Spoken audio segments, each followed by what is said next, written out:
सैन्य घुसवलं पाहिजेत.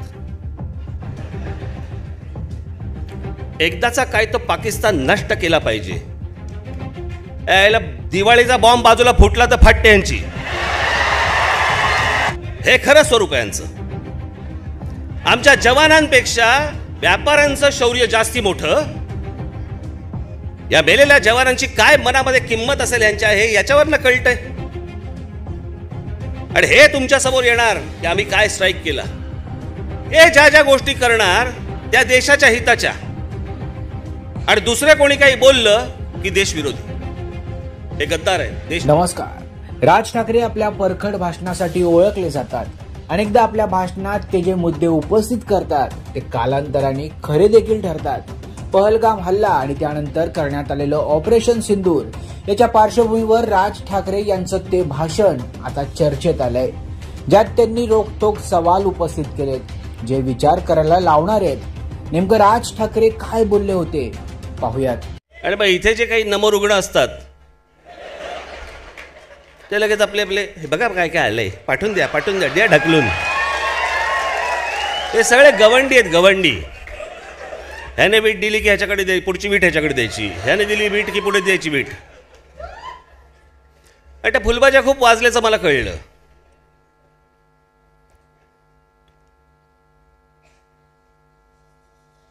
माहिती काही नसतं, बस कोणीतरी आपल्या पाठवलंय द्या ढकलून. आणि मग अनेक असे मैदानांच्या कट्ट्यावरती बसणारे,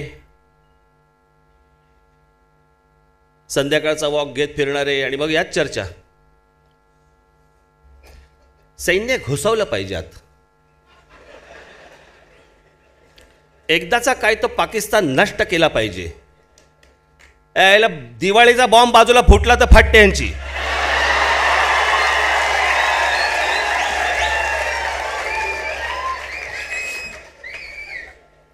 आणि म्हणे युद्ध करायला चला. याच नरेंद्र मोदींना आपल्या भारतीय जवान यांच्याबद्दल काय वाटतं हा फक्त एक 5-7 सेकंदाचा फक्त व्हिडिओ बघा. सेना में एक जवान जितना साहस करने का ताकत रखता है ना, उससे ज्यादा साहस करने का ताकत व्यापारी रखता है. सेना में एक जवान जितना साहस करने का ताकत रखता है ना, उससे ज्यादा साहस करने का ताकत व्यापारी रखता है.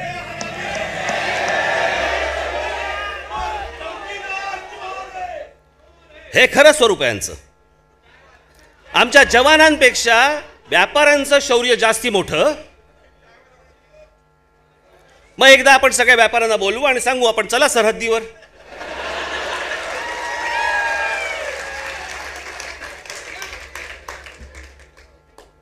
व्यापारी व्यापाऱ्याचं काम करत असतो, पण आमच्या जवानापेक्षा तो जास्ती रिस्क घेतो. त्याच्यापेक्षा त्याच्याकडे जास्ती शौर्य व्यापाऱ्याकडे जास्ती असतं. असं एक माणूस पंतप्रधान बोलू शकतो.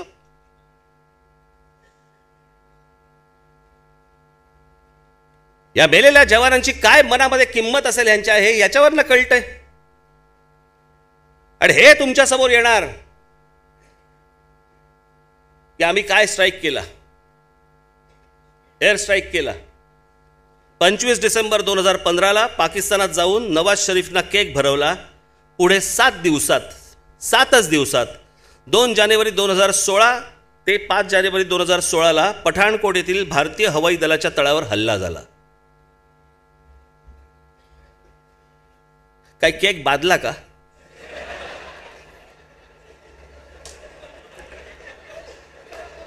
काय झालं? हात धुतले नव्हते का? असं काय घडलं? भरवल्या ओकले आपले आमच्याकडे येऊन इतक्या पटकन. पठाणकोट हल्ल्यानंतर 3 महिन्यात एप्रिल 2016ला आसाम आणि पश्चिम बंगाल येथे विधानसभेच्या निवडणुका झाल्या. आणि मे मध्ये तामिळनाडू आणि पोंडिचेरी आणि केरळच्या निवडणुका झाल्या. किती दिवसात? 3 महिन्यात. उरी हल्ला 18 सप्टेंबर 2016, पुढे 5 महिन्यात म्हणजे फेब्रुवारी 2017 उत्तर प्रदेश, उत्तराखंड, पंजाब आणि गोवा येथे विधानसभेच्या निवडणुका झाल्या. 27 जानेवारी 2015 पंजाबमधल्या गुरदासपूर येथील पोलीस ठाण्यावर हल्ले झाले आणि पुढे 10 दिवसात दिल्ली विधानसभेच्या निवडणुका झाल्या. डोकलाम आठवतं का तुम्हाला? डोकलाम, मला वाटलं ते डोकळ्याशी संबंधित काहीतरी, पण ते डोकलाम होतं. भारतातल्या माझ्या अनेक सहकाऱ्यांशी मी बोललो, मलाही कळत नव्हतं ते डोकलाम आहे कुठं. ते आहे आपल्या त्या काय हो कुठचा प्रदेश, भूतानमध्ये.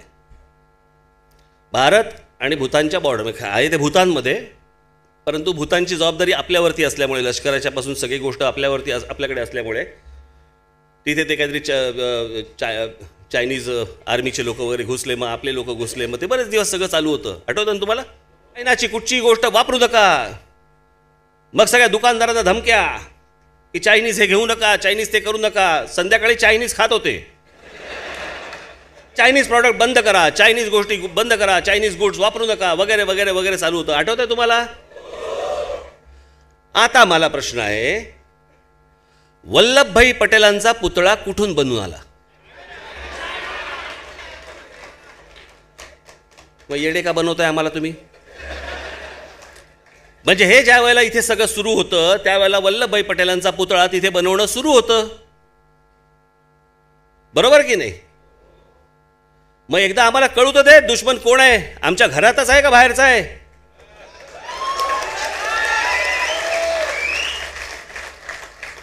हे ज्या ज्या गोष्टी करणार त्या देशाच्या हिताच्या, आणि दुसरे कोणी काही बोललं की देशविरोधी, हे गद्दार आहेत, देशद्रोही आहेत, हेच ठरवणार, पाट्या हेच लावणार, यांची लावारीस पोरं. मित्रांनो, अशाच प्रकारच्या ताज्या घडामोडी पाहण्याकरिता आमच्या चॅनलवर नवीन असाल तर चॅनल सबस्क्राईब, शेअर, लाईक आणि बेल आयकॉन क्लिक करायला विसरू नका. रामेश्वर पंधरे, युवा आवाज लाईव्ह.